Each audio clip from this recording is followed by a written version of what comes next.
ইন্সপাইরেশনটা কোথা থেকে এসছে সেটা তো বলা কঠিন, তবে অবশ্যই সাম্প্রতিক অতীতে যে ৩টি দেশে এই ধরনের ঘটনা ঘটেছে, সাম্প্রতিক অতীতের কথা বলছি আমি, ওই আরব রেভলিউশনের বসন্তের কথা আমি অত দূরে আমি যাচ্ছি না।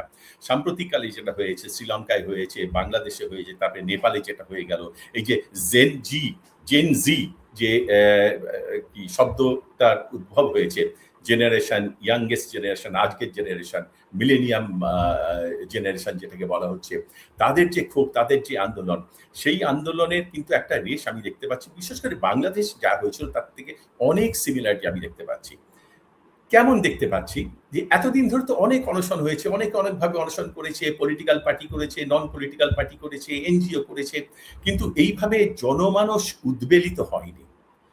বাংলাদেশে আমি যেটা দেখেছি, বহু মানুষ, বহু পরিবার থেকে, তাদের হয়তো সম্পন্ন পরিবার নয়, তারা কিন্তু আন্দোলনকারীদের, যারা ছাত্র সমাজ যারা আন্দোলন করছে, বিক্ষোভ সমাবেশ করছে, তাদের খাদ্য দিয়েছে, পানীয় দিয়েছে, নানাভাবে তাদের সাহায্য করেছে, দোকান খুলেছে, বিনে পয়সায় অনেক কিছু বিলি করেছে।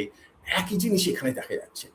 একইভাবে দেশের বিভিন্ন প্রান্ত থেকে প্রচুর খাদ্য আসছে, প্রচুর পানীয় আসছে, জুতো আসছে, জামা আসছে, হাত পাখা আসছে, তোমার স্যানিটারি ন্যাপকিন আসছে, ওষুধ আসছে, এবং এত কিছু আসছে।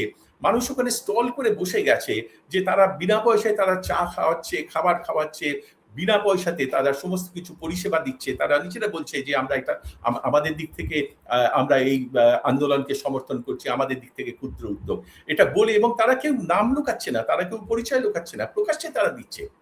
এত সব সাপোর্ট আসছে বিভিন্ন জায়গা থেকে যে বাধ্য হয়ে আন্দোলনকারী নেতারা তারা সামাজিক মাধ্যমে বলেছে যে আর আমাদের এই মুহূর্তে কিন্তু খাবার দাবার পাঠিও না, এক্সেস হয়ে গেছে, নষ্ট হয়ে যাচ্ছে, বরঞ্চ আমাদের কিছু বিন ব্যাগ পাঠাও, অর্থাৎ আমরা নিজেরা আমাদের এখানে সাফাই করে যেখানে ওই ব্যাগে পুরে আমরা একটা জায়গায় রেখে দিতে পারি যাতে কর্পোরেশনের লোকেরা সে তুলে নিতে পারে।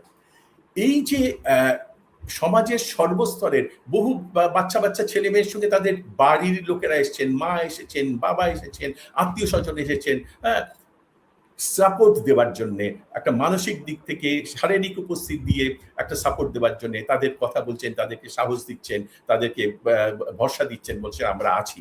এই যে একটা allround support from all quarters of society, বিভিন্ন পেশাজীবী, বিভিন্ন মানুষ, বিভিন্ন রাজনৈতিক দল, তারা এসে যে সমর্থনটা দিচ্ছে, এইটা কিন্তু ঠিক আমি বাংলাদেশে দেখেছিলাম। আর আপনি যেটা বললেন রিয়ার কথাটা, বাংলাদেশের যে নুসরত বলি যে মেয়েটি, খুব সম্ভবত নুসরত বোধহয় নাম ছিল, যিনি পুলিশের সামনে দাঁড়িয়ে পড়েছিলেন, এই একই জিনিস যেটা মুম্বাইতে হয়েছে, এটাও কিন্তু অভিনব, এটাও কিন্তু আছে। কিন্তু আমার মনে পড়ে যাচ্ছে 1989-এ টিয়েনানমেন স্কোয়ারে বেজিংয়ে 60 ট্যাঙ্কের সামনে একজন এরকম নিরস্ত্র একজন মানুষ তিনি দাঁড়িয়ে পড়েছিলেন।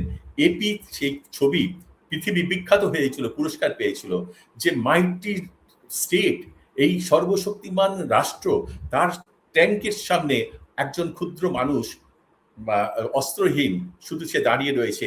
আজকে রিয়া মুম্বাইতে যে মেয়েটি পুলিশের ভ্যানের সামনে দাঁড়িয়ে গেছে, যে ভ্যানে করে তাদেরই ছাত্রদেরকে বোঝাই করে তারা নিয়ে যাচ্ছিল, সেইখানে দাঁড়িয়ে থাকার যে সাহস তিনি দেখিয়েছেন, এবং সেটার সঙ্গে সঙ্গে যেভাবে সংক্রামিত হয়েছে, আরো সাধারণ মানুষ এসে তাকে সাপোর্ট করে দাঁড়িয়েছেন, পুলিশ ভ্যানের সামনে দাঁড়িয়েছেন, যার ফলে ওই যে যাদেরকে গ্রেপ্তার করে নিয়ে যাওয়া হচ্ছিল তাদেরকে ছেড়ে দিতে বাধ্য হয়েছে পুলিশ।